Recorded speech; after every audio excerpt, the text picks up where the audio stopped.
So, ayan. Hello guys. So, ang gagawin namin ay ipapakita namin kung paano or ipapakita ni husband kung paano kumakain ang nasa Restaurant. upper class, nasa middle class, and then nasa low class. So, ayan. Sa ano lang namin to guys in our own, Content. yeah. Okay na.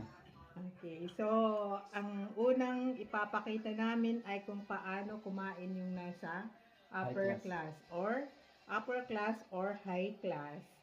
Konti. Ayan, so konti lang daw guys. Ayan. So kailangan yung tinidor daw Magpapasok. according to my husband